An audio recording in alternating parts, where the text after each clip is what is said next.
Hello and welcome to Thank You Five, a weekly podcast hosted by Stradog Theater, where we bring theater artists from around the world to talk about theater with a spirit of community and collaboration. My name is Johnard, Washington. Today we're live here at the Understudy in Andersonville. I'm a Stradog ensemble member as well as a Bramble Theater ensemble member. I didn't do my vocal warm-ups. I'm from Houston, Texas, but I've been acting in Chicago for roughly 11 years. Welcome everyone. I'm going to have everyone do a brief introduction, starting with Lily. Who are you? Lili-Anne. Yes, Lili-Anne. Hi, I'm Lili-Anne Brown, and I am my bio will say local director, actor, and educator, but mostly I just direct plays. And I'm a Chicagoan, born and raised, Chicago South Side till I die, still on the South Side, just barely, but still. I will toss it to my friend Joe Foust. Hello, I'm Joe Foust. I'm an actor, director, playwright, fight choreographer. That's most of what I do. He, they, and only because I'm non-binary, you can see from my pretty but also I'm a little overweight, so they kind of fits. Got a lot going on here. All right, who else is up? What's going on? Hi, I don't know, where am I looking? The camera will eventually find you. He's really slow What do I with do it. with my hand? I'm Nicola Margolis. I am an alum of the Second City. I was on the ETC stage there many years ago from, 2005 to 2008? Is that right? Oh my God. I toured with them. I used to teach improv and sketch comedy. Currently, I am a high school math tutor, and I also am a mediator. So I use a lot of those skills that I learned in my improv life to use toward mediation, which I really, really enjoy. That's so cool. Awesome. Thanks. Elise. Hi, I'm Elise Piliponis. I use she, her, hers pronouns. And I am an actor. I just celebrated my first year of living in Chicago, so Yes. here we are. But I'm originally from Nashville, Tennessee. I'm also a playwright. I've done one play, but I'll say it. I'm a playwright. And yeah, I'm just excited to be here and excited to be talking with everyone about theater. Well, thank you for joining us, everybody. The first question that we typically ask is, what is theater? It's a very broad question, and it's a pretty exciting part of the show because everyone has different opinions on what they think theater is or what it does for them or a community. And I will start by saying, using one of my answers from an old show. I think theater requires people. That's both on a stage or in a space and an audience to witness that. As an actor, I think that what it does for me is make me extremely aware of where I stand in the situation that's presented to me. I think that's probably also true as an audience member. If I agree with an actor's choices, or if I'm fervent in my objective, my body tells me whether or not I agree with that. It makes me listen a lot better. I think that it's kind of just a reflection of where I sit in the world, and it's also a mirror of my own morals and sort of codes and how to go about doing something. And I think it also gives me ideas in how to go about my own personal objectives.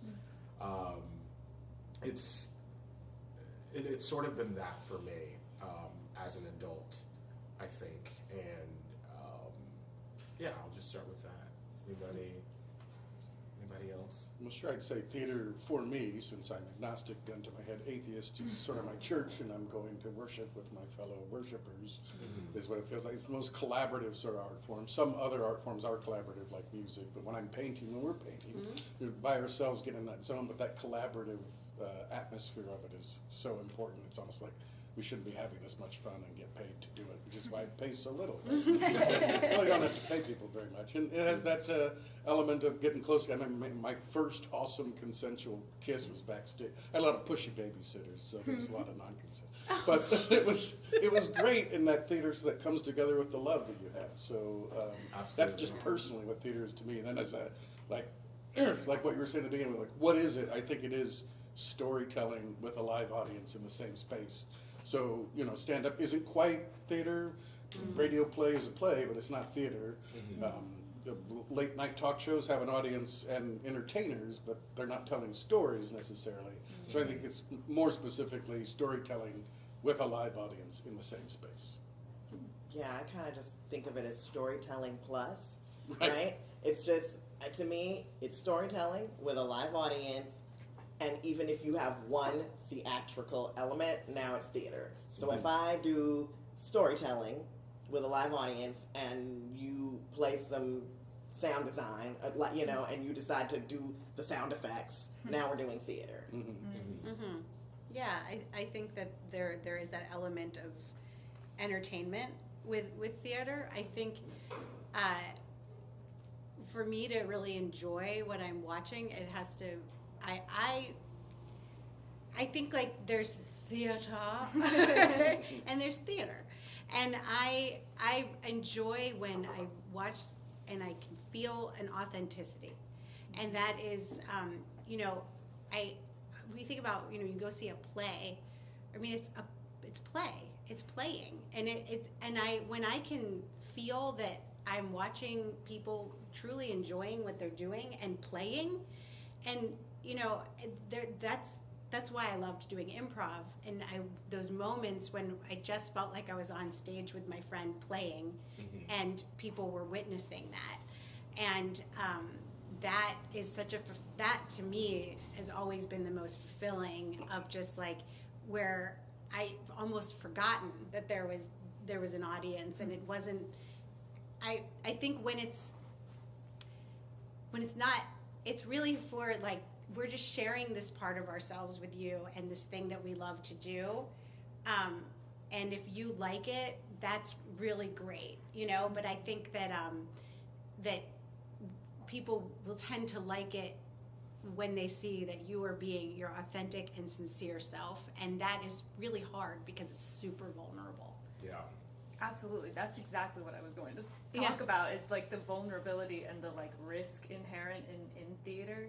And when you're someone who's about to get up on stage and share with someone, it's so risky. And then as an audience member as well, when you're going to see a play, like, oh, what if it's bad, Yes.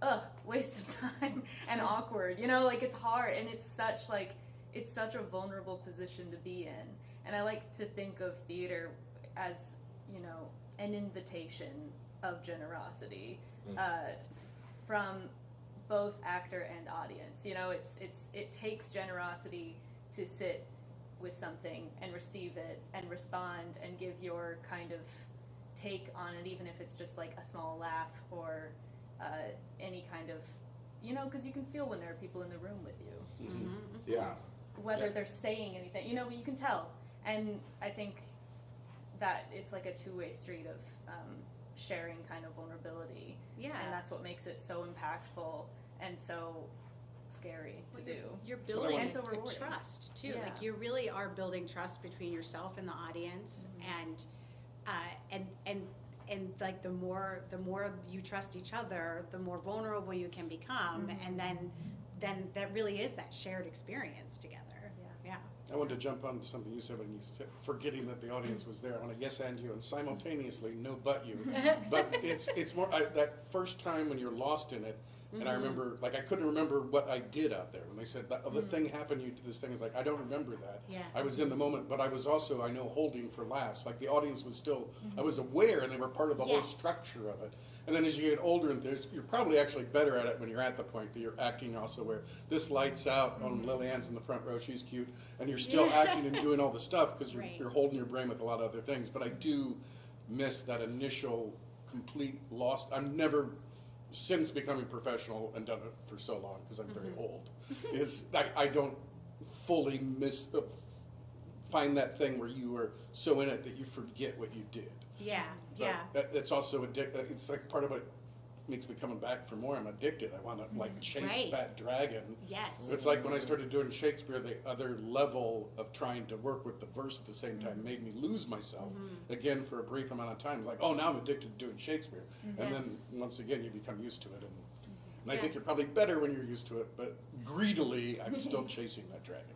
Oh my gosh, I feel like I am still I will forever chase the dragon of some of my very first productions as a director, because I feel like I tried so long and waited so long to get my directing debut that by the time I did, I was very, very pregnant, you know? Like, I was just bursting with ideas and energy and willpower and drive and ambition, and just like, I literally probably could have just done anything.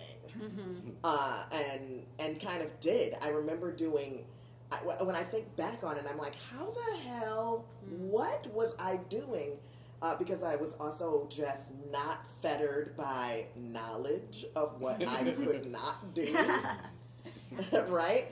Yeah. So when you're like, no one's told you yet, that's illegal, that's not union, that thing, right? Like, then you're just like, yeah, we'll make it happen, and you're just doing all sorts of crazy things to make a play, and I do miss some of that. There's really good stuff in there. Well, does it? I just from my own experience, and I mean, I'm so grateful that I had my experience at Second City. I loved being a part of Second City. I was so grateful to have that job, but it became my job, and it really did take something away from me about it. And it's only in When it's started reflecting feeling back. like a job. Yeah, but it's really been like since I've sort of taken this big step back and been able to reflect on it, it's that that joy, that play became more like about who was going to see you play and who was going to help you get to the next level of play. And that became for me more toxic. And I think that I find this with really, I mean, you could anything you're passionate about, as soon as it becomes like a monetary, as soon as we sort of capitalize on something, it does ruin it a little bit. And it's really hard to find that balance of, okay, I love to do this, and I want to still have that joy that, like, when I leapt into it, just this open discovery of it, and then like, okay, but now this is how I'm making a living, and now it's like, how do you strike a balance there? How do you find that? And there's such a glass ceiling on theater as well for the money. I mean, you're going to be maybe up to $1,200 if you're at one of the big theaters. Yeah. But I remember one year I had no television, film, commercials. I didn't have any residuals from a lot of stuff or royalties from Playwright. But I had 50 weeks of equity work in the year because there was a couple of overlap when I was doing a show while rehearsing a show. Like 50 weeks. This That's was a great week. Be a pretty Right. good year. Yeah. And I was like, $25,000. Oh yeah, it averages to about $500 a week between the smaller theaters and the big theaters. Like theater, I mean, you just there's something you have to supplement somehow, Right.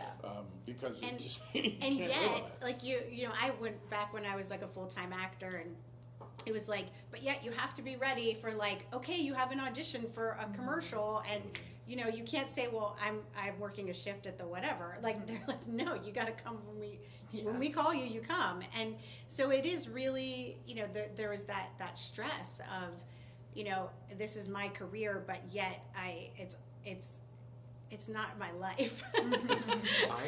So you asked, like, how do you find the balance between it not feeling like this is a job, a sad job, or like, and that freedom that we felt, a lot of us felt when we were younger, or like when we were in those magical spaces. And I think it kind of ties into what you were saying, the dragon that we're all chasing when, you know, like, you are in a scene and like you just, there's a flow that happens. I think that comes from trust that is built in the workspace or what have you. We've all experienced it. And I think that outside of that, I think it is important to think of it as a job. I think a better word that I've had to tell myself is vocation, which is kind of like I guess, my more spiritual way of defining it for myself. Because it wasn't until the pandemic where I told my agent, like, send me on a lot more film stuff. Because at the beginning I was like, theater. That version is what I want to do. And all my family's in Texas. They don't fly every show that I'm in to see me. And I was like, yeah, they can see me on an episode of like Chicago Med and freak the fuck out. But as soon as I said yes, then all of these random commercial auditions are coming, and you get those scripts, and you're just like, oh, goodness, this is not what I signed up for.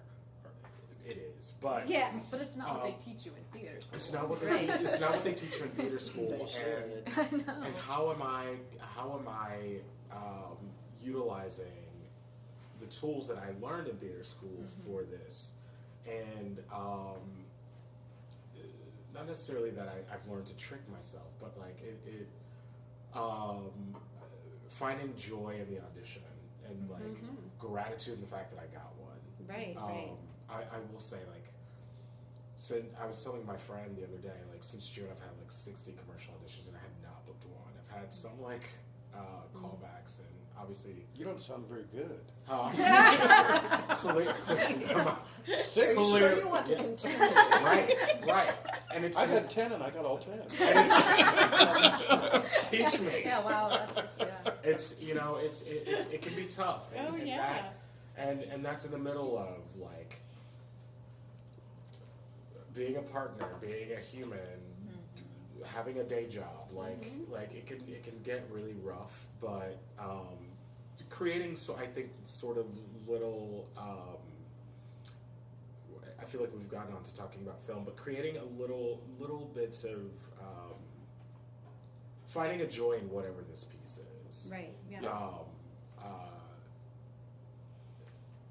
Right before this, I had an audition for American Freight, which fun.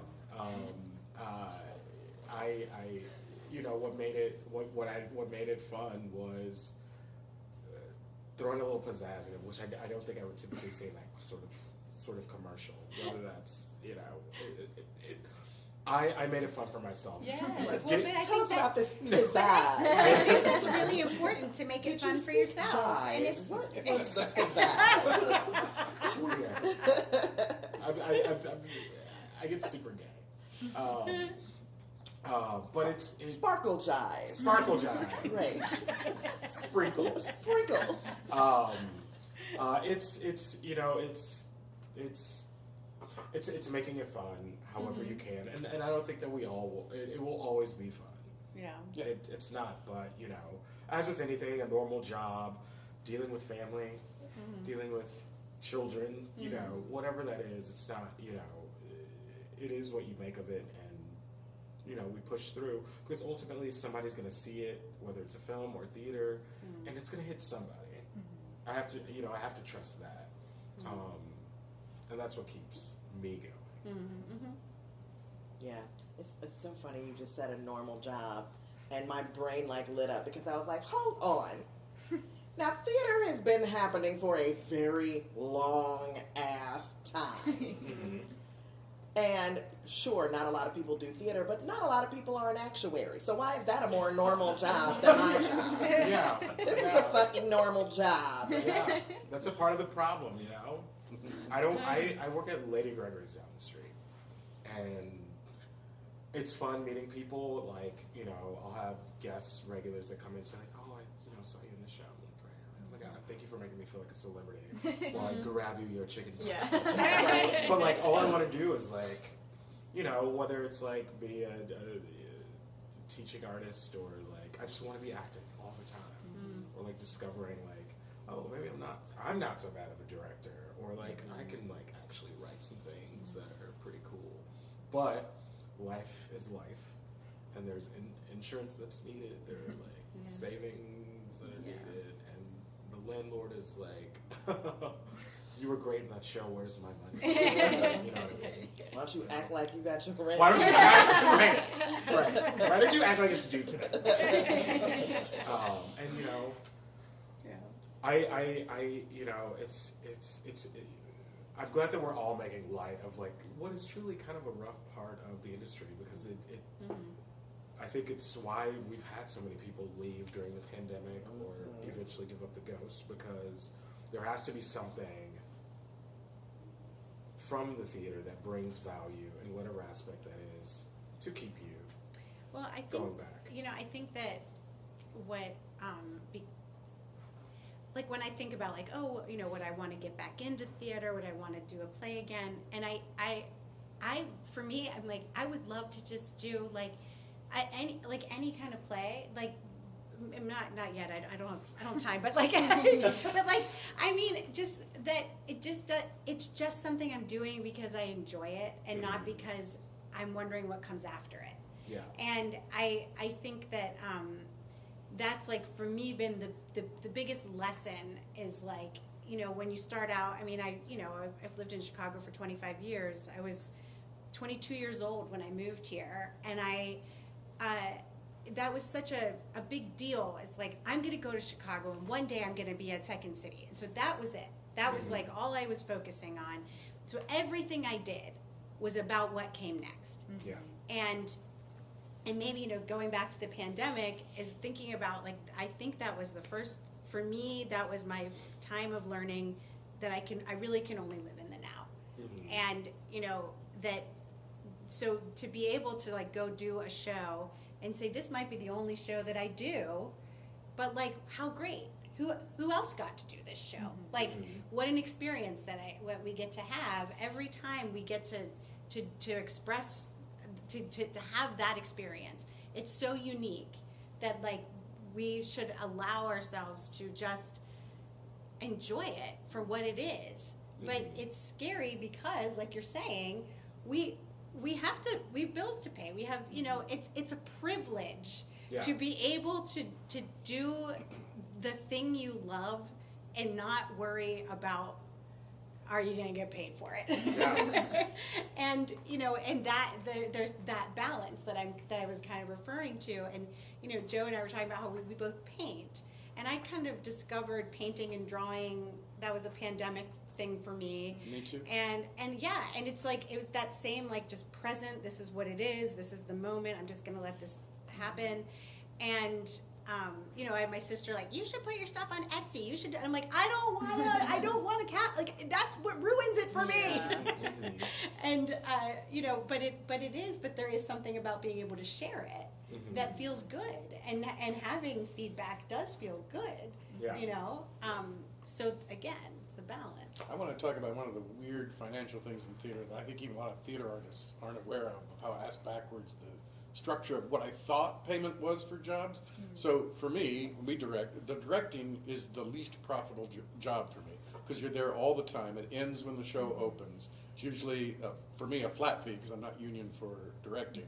And then you're there all the time and afterwards. So the amount you get paid per hour is kind of crap. Yeah. And then it's actor second for me, and I'm a union actor. You get pension and health with that. It lasts longer than the opening of the job.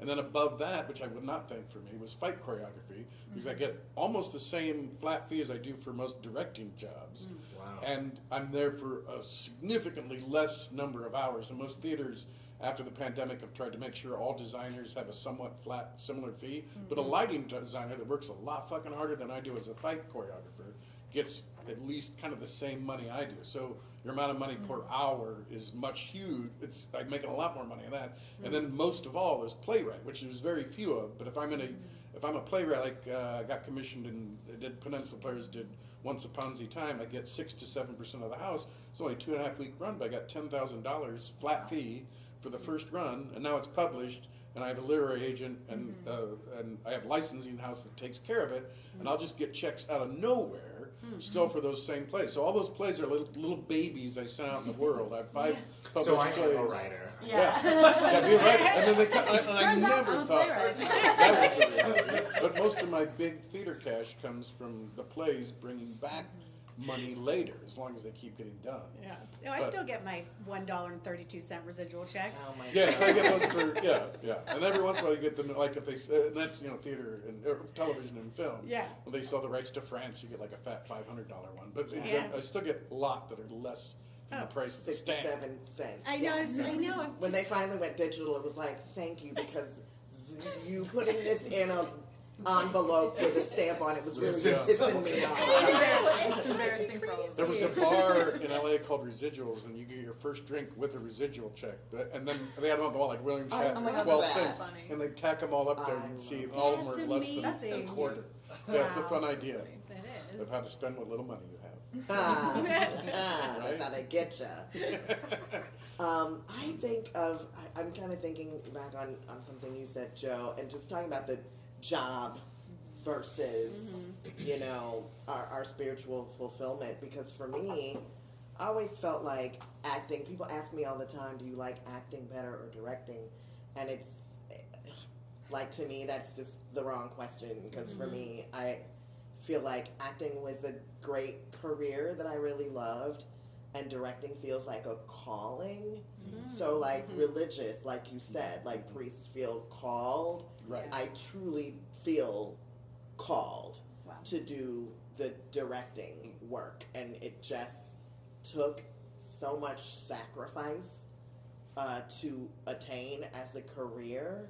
I just feel like I'm using that word a lot lately when I talk to students and people that want me to talk. They're like, tell me how to get where you are or whatever. And I find myself saying a lot this year, sacrifice. Yeah. Like, what are you willing to sacrifice, right? Because this thing doesn't, you're not going to get rich. You're probably not going to get famous. I mean, maybe, but like, that's Who the wants 1% to get of the famous? 1%, right? Kind of like with you, determination too. So it's not just your like you go for it. You will not, take no for an answer. So that's part of it. Like a lot of people I see that are most successful just stayed with it. They might be sometimes the most talented. They're just the most Just gumption. still You're the last gladiator there, right? You're like, I'm not dead. Well, I mean, you were talking about sacrifice. Like, I knew, my son is now 12 and a half and my daughter's 9, but like, I remember my son was born, I was like, I can never, I just can't leave him. Like, and I remember it was like a few weeks after he was born, and I got a call from my agent, like, do you want to audition for that? And I was like, no, I don't want to. And I was like, I'm not ready. And she said, that's okay. And I said, I'm not ready to leave him yet. And she said, that's fine. I said, I appreciate you understanding that. And she said, I appreciate you wanting to spend time with your son. Yeah. And it just was like, oh, like, and I just knew. I was like, I'm out of it. I'm out. And I'm happy I did that. I feel really good about that decision. But it is, I think, especially, like, I had friends who, I had a friend, she had a baby, and then, he was a few weeks old, and then they were like, hey, you want to be on the ETC? And she's like, she did it, and she was incredible, and she's an incredible human being and wonderful woman, but I was like, I couldn't imagine. That's why I never Because- meet my children. Right. Yeah, it's Who just they are. better not to know. Because it is because I also knew, like, the amount of time and energy that went into, like, writing these shows and being there, and how vulnerable it is, and, like, every part of yourself is there and in it, that, like, I wouldn't have known how to split that time. But, like, she went into it with this healthy attitude of, like, yeah, but I kind of know what's important now. So she was able to find that balance. But I think sacrifice is a very, very good word. to think about when you are pursuing your craft and whatever that is. Because I think living in Chicago, away from family, the amount of time and work that we put into any project or anything will require sacrifice for a certain amount of time. And obviously in our craft, we have to keep doing it. So that sacrifice becomes sort of an overall sacrifice to missing a wedding or, not spending, from what I understand, Daniel Day-Lewis had to quit because his family was like, what about us? Yeah. You know what I mean? And I think that if you do feel connected to that, the sacrifice seems very easy, and if you have a great support team around you, then that may feel a little okay, but just being aware of what it is you're doing, what it is you're sacrificing, and how important that is for your soul sort of makes it like a little easy. Like in your shoes, hell yeah, I want to fucking spend time with my child. Personally, not having kids, so then it becomes am I going to be able? There's so many Christmases that I've missed since moving to Chicago, and that had to become a new awareness, friends with normal 9-to-5s, and they're like, come to my party, blah, blah, blah, blah. It's like, I'm in rehearsal every day, and I'm not coming late because I'm fucking tired and I have to wake back up. Yeah. You know what I mean? And building, friends who understand that, partners who understand that, because we are still human, is very, very, I think, helpful. But that's also something that they didn't teach us in school.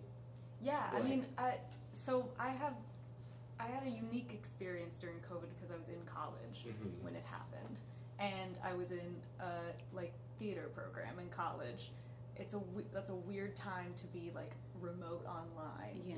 But I was also very lucky in fall of 2020. I moved into an apartment with two of my best friends, and we were doing nothing. We were doing our online classes and stuff, but we were also just watching movies all the time, and also just avoiding everyone and hold up, trying to be as safe as possible. But in that time, because I was with these lovely friends who were also theater artists, we dug really deep into research, and we watched a lot of recordings of plays, and we would read plays and read dramatic criticism and stuff like that. And so it was honestly, as awful as it was as a world event to be happening, it was a uniquely positive experience for me and my friends to really discuss theater all the time. And we were spending 24/7 with each other in a tiny apartment in Boston, and it was just cold most of the time. So we were just talking about what we were learning in class, and we were in a lot of classes together, so we were having all those discussions. And so I feel like my kind of passion for theater was weirdly ignited during that time, because we were also having to do projects for our theater classes. I was in a voice and speech class online, and so we were, and my roommate was in a design class, and so I was helping her. I was holding a sheet to do this weird design, so we were having to make it happen in a way that's some of the most exciting theaters, the scrappy kind where we had no resources, and we did I was in a play and we had to make cross-shaped gobo out of a pie tin, that kind of stuff. And it was weirdly a really exciting time for me to be looking at theater and learning more about it too, because I was just in classes and I was learning these things for the first time. So I don't know. It's an interesting thing. It sounds like storefront theater to me. I think that's awesome. Yeah. Well, it's weird because I also am at a point in my life personally where I don't have a significant other, I don't have kids, and I don't have really any responsibilities towards anyone but my parents, who I love and want to be there for. But I'm at the start of a lot of this, so it's it's a privileged position to be in, where it Yeah. can be like, yeah, I can go move there if I'm in a play for 3 months, and it doesn't matter, because Yeah. it's just the only person being affected by that is really me. Mhm. I don't have dependents, so it's an interesting, different kind of. I've really enjoyed listening to you all talk about this, because it's a different perspective than what I have access to right now. And it's still kind of like I spent about half the year on the road, Yeah. right, rather than in Chicago. So it's like something. If you're pursuing theater, you're going to have to go out of town for a lot of it too. For sure. Well, I tell you, it's so like talking about that, chasing that dragon. You know, like so for me, it was improv. You know, it was getting out on stage, being like, I don't know what's about to happen, and then finding this path and just being like lost in it. And you know, kind of that same calling that you're talking about, I felt that call toward mediation. I went back to school for conflict resolution, and then there's something, it just I was like, wow, like just helping people have a conversation. Like, it is the most fascinating thing, because it's that same feeling of I walk in and I go, I don't know what's going to happen. And I am just like, what's this person going to say, and what's their relationship? Instead of people like coming into this imaginary world that I'm creating on stage, they're inviting me into their world. And I'm like, okay. And then it's like I get to poke around in their world for sometimes 4 hours, you know, and ask all kinds of questions and learn about them. And so it's like these, I guess my point is like,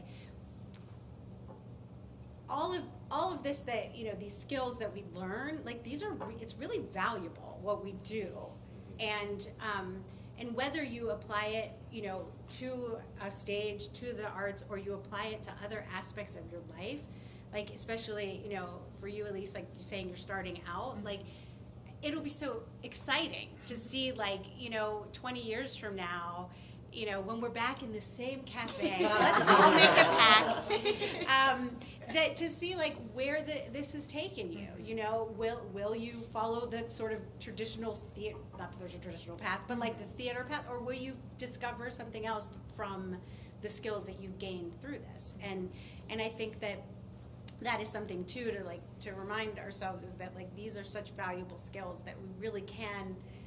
They really can be used anywhere, you know. Hopefully I don't screw anything up. I was just curious if anybody in the audience had a question off the top of their head. Yeah, y'all talked about the pandemic a bit. I'm new in town, so I'm curious what y'all, where y'all would say the theater industry in Chicago is at right now. I know I've heard that it is, you know, down since the pandemic, but how would you say like the health of it is right now? I don't know about the health, but the first thing that came into my head when you said, how is the theater, where is the theater, what came into my head was in flux. Like, we don't know yet. I don't think it's landed. I don't think we're quite in whatever the next era is. Like, looking back, I can absolutely see, and people always talk about when they arrived or when they graduated, or, you know, the various companies that they were in. Like, I remember when I first was on the scene, looking at like Defiant and those people and being like, oh my God, cool. And then, but the sort of next wave of people was like Hypocrites, right? And so the kids coming in that had never heard of Defiant, right? But they were like, ooh, The House, right? Or, you know, and everybody's like, oh, Steppenwolf, they started in a church basement, all the apocrypha, right? And so that's sort of how we mark these eras. Yeah. And 2019 was absolutely, I was just having a conversation with some friends about this, because we were talking about some stuff we did in 2019, and the fact that, like, it really was the apex. Like, it was, there was this sort of really this pinnacle time, but you don't know. You know, it's like having a last conversation with somebody and you don't know that's going to be your last conversation with them. Like, we didn't know in 2019, but there was a feeling of like, oh my gosh, things are so great. Look what we're able to do. and it was whatever that era was. In hindsight, it's like, yes, of course that was coming to a close. We just didn't know. And then everything gone for longer than we thought. And then it coming back, and there's like a whole new landscape. So we don't quite know what it is yet. And there's been a bunch of turnover in our large institutions. There's been a bunch of turnover of the storefronts. There's been our mid-sized places are like, well, maybe we'll get a building, or maybe our board will shoot us to shit. I don't know. So we haven't quite. I'm really curious and really excited to see what it's sort of like a baby that's a blob now. It's not quite a person. There's a lot of coffin They start out nails as on blobs. theaters. We lost a lot of theaters. We've lost a lot of audience. They aren't coming back the same numbers. A lot of theaters are doing smaller cast shows or one-person shows or shorter seasons. So all that's part of the factor. And there's also I think a lot of social things happened during the pandemic. Black Lives Matter. There's a lot of unrest within the Dear White Theater. And now there's a shotgun effect of diversity within the theater community that's like figuring out what it is. And it also aligns Or the with, optics of diversity. yeah, the optics of that's part of it. It's like the shot, there's boom, boom, boom. I don't know what's going to happen, but like it lines up with my own selfish wants. Like now I don't want to play Scrooge. I want to play Marley. I don't want to play large parts. I want to play smaller parts. And I'm talking to a lot like Ron O.J. Parts. I'm like, I'll just be the white cop who's an asshole in one scene, and then the rest of the cast, like everyone else has all the like. I don't need to be the white. I don't want to be the large white voice in a show. I'm looking forward into a world where there's a lot of diversity, and I'm this small little. That's just enough for me right now. That's part of like as I get older, I'm like I love 2 really good scenes. Yeah. That's perfect part for me. No, that's it. Can I just say, like, Yeah. I'm really happy to hear anyone saying, this makes me think maybe I don't need to be centered. That's an interesting place to be too. Like that. Well, I just luckily right? they came side by side for me. Like if it happened on the third, I'd be like, I still want to be the lead, but now I'm like, nah, I want to somebody else, carry on it, and let somebody who hasn't had much of a chance or a voice in our world do it. But it is interesting everyone's trying. It's the optics of diversity too, to figure out what this new world of theater is going to be and who they give chances to and why. It's interesting. Yeah, that's really exciting. Like Lili-Anne is directing a show upcoming. I don't know if I can speak about it. Sure. Where the 2 central characters are 2 queer black males, and I'm like, oh yes, this is so exciting. Yeah. So there is that happening in theater where there's different. We're at least seeing attempts at like different things happening, but I would say my advice when I first moved to Chicago and starting in theater, which was 10 years ago was a completely different thing, but I think it still applies. Just book a show. Book a show, and then the if you haven't already, and then start figuring out who you want to work with. If you're not, and if you're not in a show, make sure you're seeing shows, and I think that's what gets the ball rolling. I just finished my first show that I actually booked post-pandemic. The first one was an understudy gig at Steppenwolf that I booked pre-pandemic. And now I can feel it going again. And it's the work is a little more sparse than what it was, but I feel reignited. So I would say, things are changing for the better, but people are figuring out where their money's coming from. So understandably, things are a little tighter. People are rebranding themselves. There's a lot of sort of existential thinking happening, and I don't think that's just specific to Chicago. or even our industry. I think Right. we're in the middle of a labor movement. Yeah, Right. yeah, Yeah, right. 10 on the 12s are Absolutely. disappearing. A lot of like things that were standard in the business are becoming not so Well, standard. have you? This is a term that my gamer son introduced to me. It was like liminal spaces. Have you? Okay, some nods. I had never. Do you know about liminal spaces? I don't think Or- so. Okay, Like so in general, like as a concept. yeah, well, like the way I understand it, and help me if I'm. I'm not But sure. like it's this, or it's just the idea. It can be like even like a mental space or a physical space of just a transitional space, and like there's some imagery if you Google liminal spaces, but like the feeling of it is uncomfortable. Like it is this kind of like it's not quite like dangerous, but yet it does feel like scary, and it's like a few touches could make it feel a little more comfortable, you know. And so I think that we're in that space as a society, Right. you know, and so yeah, you're right. Like it's not just there is a labor movement. We are in this transition as a people, and it's coming out in every aspect. And what's awesome about Chicago theater, I think, and this is coming from me having not worked for this long outside of, in another space. If there's something that you want to do, figure out how to do it. Yeah. There's always a chance. Is it going to look like, the Goodman's last production? Maybe not. But if you are passionate about something, people see that and they respect that, and then they'll want to see you again in something else or put you in something else. So if there's something that's itching you, like, give it the respect and like find the people. I think it was Issa Rae who said, like, when she was working, it was never like, oh my God, I have to work with this, climbing up, like reaching up.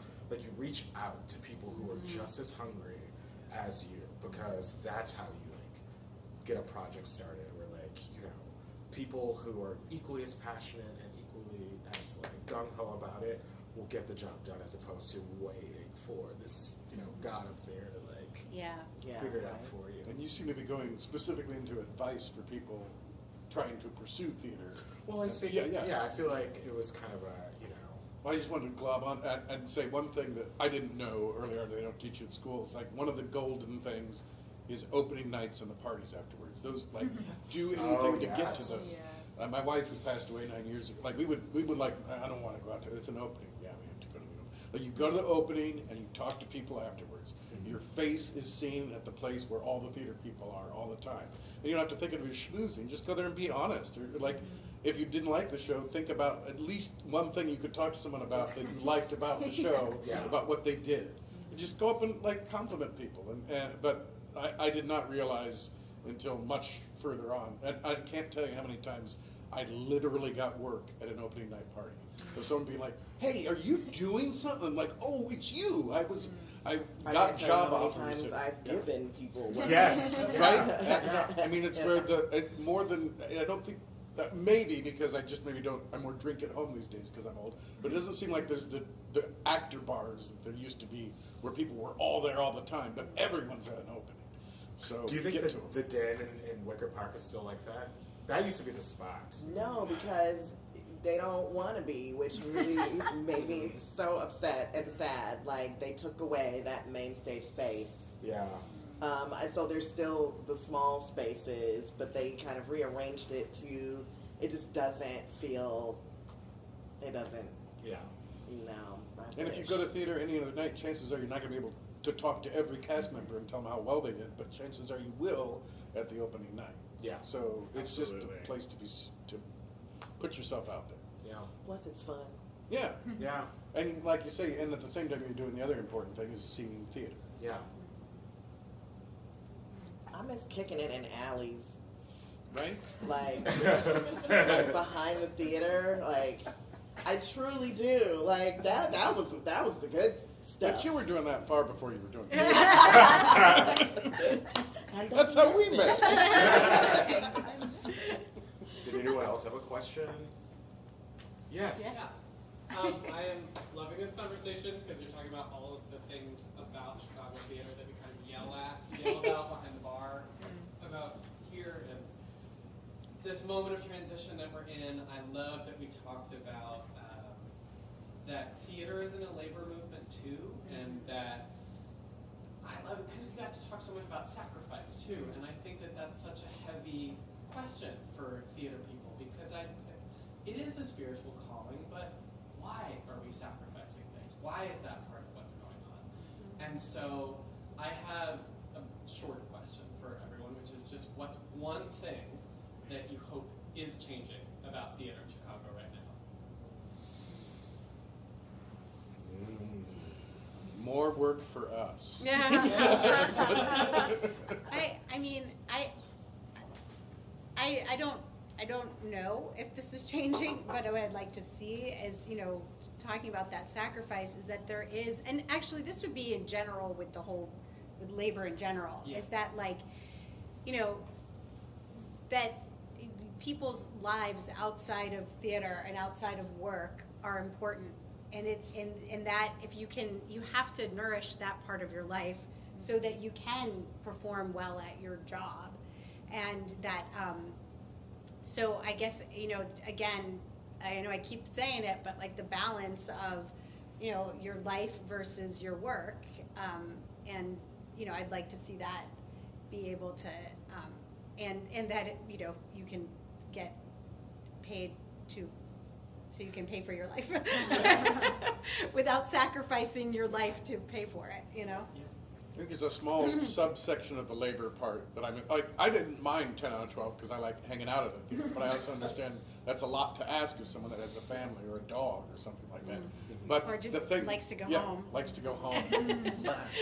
But the thing that I see changing somewhat, and I hope that becomes universal, is people are being a little more understanding with putting an understudy on for something. Like it used to be like, you can't go to that wedding, you can't do this thing. But you're going to hire an understudy who's going to be good at get a good understudy. Right. Get the Chicago standard, which kind of slipped for a while. A lot of understudies would come in and not be ready. But like if you're going to be thrown on for be ready as an understudy or get out of the business. Yeah. But allowing there to be more usage of understudies to give people time off for personal reasons seems to be on the upswing, and I hope that becomes a more standardized part of the way theater works here. And that's great for an understudy. Exactly. Like, why are you doing it unless you get to do it? Right, it's a win-win. That also ties into, speaking, I can't speak much to Chicago theater because I've only been here for 1 year, but in the greater umbrella term of accessibility, in terms of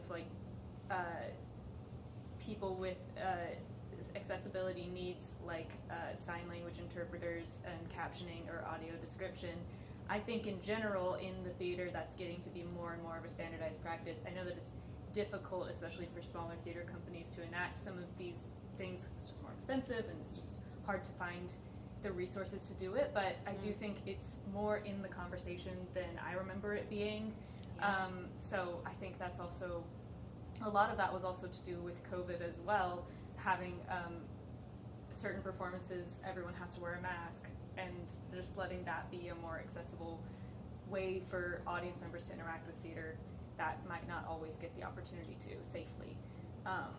So I think that's something that's changing that I'm feeling positive about, and I hope can be better than it is. It's obviously not gotten there yet, but that's something that I hope to see more and more and more of. And there's more mental divergent people on the spectrum, shows that are specifically geared for different folks than we ever saw before. We would see signing shows, but there are more and more things that are coming in. Absolutely, Right. and diversity casting is too not for supposed to actors just as mean well.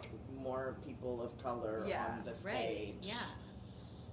Don't get me started. I guess I am started. But I think going. my hope is really for, and I have no idea how this would happen, but I think my hope for all of theater is, I think theater and capitalism are just not good bedfellows. Right.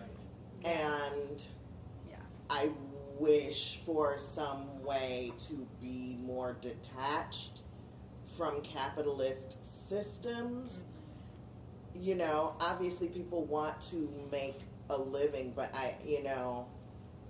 in looking at some models of other countries and how things are subsidized, or various companies, and how people are able to make a more normal living doing this work. I just wish that we would look at some other models, and in the meantime, I just wish for far more transparency and just less delusion, because I think the American theater is completely delusional right now. Yeah. Like, as it's just like the old way is like clutching with its cold, dying hands to like, no, this is how we do theater. And Like it's just all like, things in America. Yeah. Right. We're all Yeah. clutching Yes. the It's, old- it's yeah, literally right. the whole system. That's why we're in this labor movement, because we're just like, can we do it different? And they're like, no, otherwise I won't be a billionaire. It's like, fucking eat them.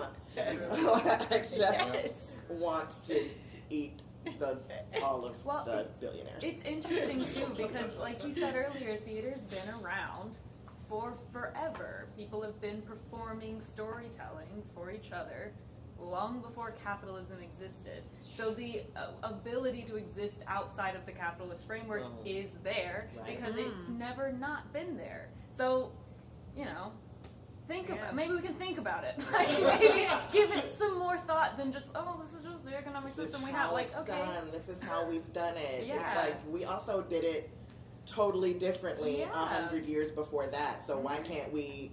If you want to you bring up old shit. How about that? yeah, let's go way back. Yeah. Well, in theaters, like the baby capitalism, and the real capitalists went to television and film, where millions Yeah. are. So we're still like this That's so weird true. bubble that's not quite as bad as the really big money Yeah. stuff, but it still needs. Yeah, They're not we even need making to that change. much money. Yeah. Right, we got the dorky capitalism. Yeah. We got the I'm lame so ones. mad that the artistic director's making $200,000.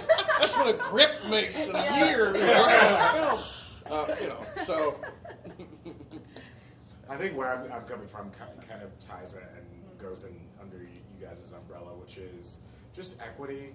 I was gonna say, like, I don't, because we're in this like capitalist chokehold. I don't feel like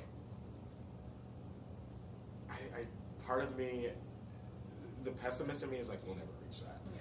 But I do like that we are pushing, getting closer and closer, or at least becoming aware of it. Obviously, we need people of color, women, queer, trans, whatever voices, differently able people, neurodivergent, like everywhere. And for whatever reason, we've tricked ourselves, or we've like fallen into a system where it's like, that doesn't make money, when like the opposite is actually shown to be the case. People are asking for this, but still the powers that be are like, but let me hold on to all the money that you just made me, which fine, whatever, but like, on like at least my level, worrying about time with my family, or like whether or not I can visit a hospital, or like small like itty bitty things to just like function as a human being, sort of interfere with my calling. And I think that while I'm privileged to do it, there are other artists with much bigger worries than I have, and I think that prevents them from being able to create art or make art or have their voices heard. So I think that gatekeeping is keeping the voices kind of smaller. And I just want sort of that middleman to let go or do whatever it is, so we can have, this bigger experience of what life actually looks like. I know. I think it's like, it's really, it kind of goes back to what you were saying before about like, I'm happy with this little part over here, like that I can have, and I think it's just like, why do you need to have such a big chunk of it? Like, why, like, I'm a billionaire, I'm making all this money, and yeah, you're suffering. It's like, but why? Like, first of all, what's the difference between $1 billion and $30 billion? Like, what is the difference? Like, I truly don't understand it. And it's like this, where does it happen? Where does that transition happen in humanity, where like suddenly you have, you know, there's this voracious appetite that is, you know, there's insatiable appetite for whatever it is that, like, you know, the money and what power and whatever, like, why is it that we go that far and that we can't find that balance of like, okay, I have my piece of it and this is enough and this is good, and now other people this privilege can be offered to so many more. I think, you know, in a weird way, and this is coming from an actor's perspective, sometimes it feels like, you know, I'm not going to name any theaters, but like, let's say that there's a show, and I'm like, oh, I'm great for this. I'm great for this part, and this company is like, I'm going to hire this big name actor from New York or LA. You know, the sharing does not seem available to everyone. Yeah. So like sometimes that just feels, you feel like you're not enough, or you feel like, you know, when you're like, I would have fucking done that too. Right, but this person has, you know, a name, or and not, millions or of not, or not, you're yeah. like, who, why, what was the point? Right. Right. There's just millions and millions of ways in which, you know, our voices are made smaller until we're on stage, but like it just as I feel like as long as we it sounds very general, but like as long as we keep up the fight and just doing it, we can figure out ways. There's no way to figure that out unless we have it in our bodies and we're doing it and we're continuing to talk to other people about it. But you know, I think we're moving. It's hard too as an actor that spends half the time on the road. When I'm on the road, then generally I'm in a theater that's a smaller environment than Chicago. Like I brought this Chicago guy in, so I'm on the other end of that. I think the general thing is as long as you're good, no matter where they bring you in from, even if you bring in a New York guy and work at the good, if that guy's good, I'm like, well, that woman's great. I'm like, great. I don't care where they come. It's when they bring someone from out of town, I'm like, I know people who could have done that. But it's a tricky thing. But it's also, I mean, there isn't the billions to be made in the theater. We're still this weird little bubble. Yeah. And we also, there's that Tom Stopper, I think Travesties, one of the characters is talking about, you know, at school when one of us got something good, we get a chit, and we get to go to the art room and paint, do it around instead of raking all the time. And what makes you, artist, get a chit for life? And it's like, but that's sometimes what I feel like I have to expect some kind of sacrifice of money because I've chosen to play for life instead of putting my skills and my mental effort into being a lawyer or back-breaking work that's physical. I've chosen to play for life. So by doing that, I already have a sensibility for myself. I'll be lucky to get up to middle class. I'm not going to be rich doing this, but I'm also going to be doing work I love. So there's that trade-off with it too. Yeah. All right. I think that may be it. One question? Two One more questions? question? No. Does anyone have a dying or burning desire question? We've You answered have a big everyone's smile on. I feel like you have something. Recommendations for Me?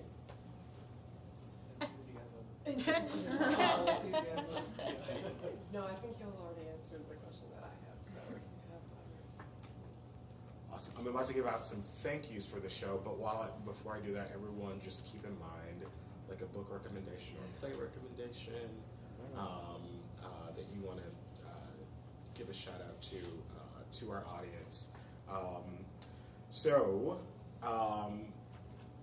I've got a couple of thank yous I want to say real quick. Number one goes to officehours.global, Mondo Machine, KBH Media, and Guy Cochran for helping making the technical parts of this show possible tonight.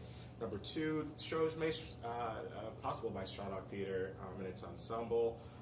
We have a free theater model, so if you want to donate or contribute to that, please visit stradog.org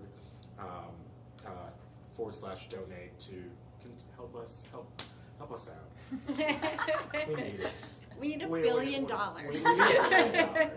It starts with you, Jeff Bezos. And speaking of ensemble members, we want to thank Kyle Hammond for making this all possible. Thanks for getting here early, setting us up. We love you. Number 4, we thank you, our audience and community. Thank you, Understudy, for helping us out with this live tape. Thank you. We really thank you. And thank you for being awesome in this community. Like, for real. You guys mean a lot to us. And number 5, our amazing panelists, that's you, for taking your time out this evening and sharing your thoughts and feelings about theater. On my birthday. On your birthday! Oh my God, we're actually going to sing Happy Birthday to you. Oh, he says you don't have time for that crap. Oh, do we? I can't. Happy birthday to you. Happy birthday to you. Happy birthday, dear Joe. Happy birthday to you. Happy birthday. You know I want to just skip around the room real bad. I wanted to do a lap Real dance. bad. Thank me so hard. That's a first. You've been working up for it, right? Getting those I hands said skip ready. around the room. You brought up spanking. We talk about that later. Talk about what we like.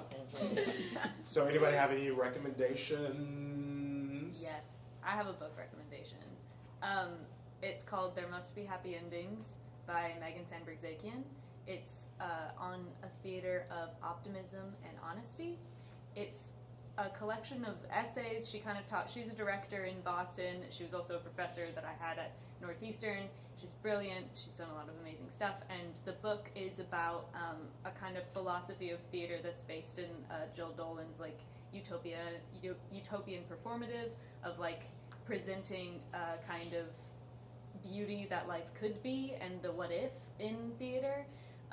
And the book is an interesting kind of, she talks a lot about how there must be darkness to be light, there must be light to be darkness, and how to kind of hold these things together as you're creating art that can inspire empathy among like an audience, and how to like handle difficult subject matter with a kind of optimism that doesn't diminish the weight of it, but in some ways emphasizes and elevates it to further an understanding of a story. It's an amazing book, and I'm only halfway done with it. But I've read a lot of different little excerpts from it, and now I'm actually reading it, and it's Awesome. Amazing, and I've been wanting to bring it up this whole conversation. Oh, wow. But it's a fantastic book, and I would highly recommend There Must Be Happy Endings by Megan Sandberg-Zakian. Thank you. I'll be selfish and talk about a play John McClay and I wrote together called Apollo and the Trials of Hercules with the social pendulum swinging. We wrote this play specifically to have it's for theater for young audience. There are trans characters and trans kid characters within the show. And when my diversity shotgun was going around, and people were very interested in the trans characters for kids, and then when the right wing came in, like no drag queens at library, like theaters got a little shy, and that interest kind of went away, which is sad. And we've had 2 high schools do it that had very bold teachers kind of fight the system to do it. But it's the least done of our plays, and I think it's fantastic. And it's because of the political reasons that it's not happening. So if you want to do some kids shows with some trans characters, Apollo and the Trials of Hercules. Oh, wow. Oh, I talked about that. All right. That one. That's it. Awesome. It's holiday season, and I haven't done anything but like work and audition. But I've been wanting to like read fiction. So I looked at like the Booker Prize list, and I ordered a book yesterday called A Little Life. I don't know if anyone's heard of that.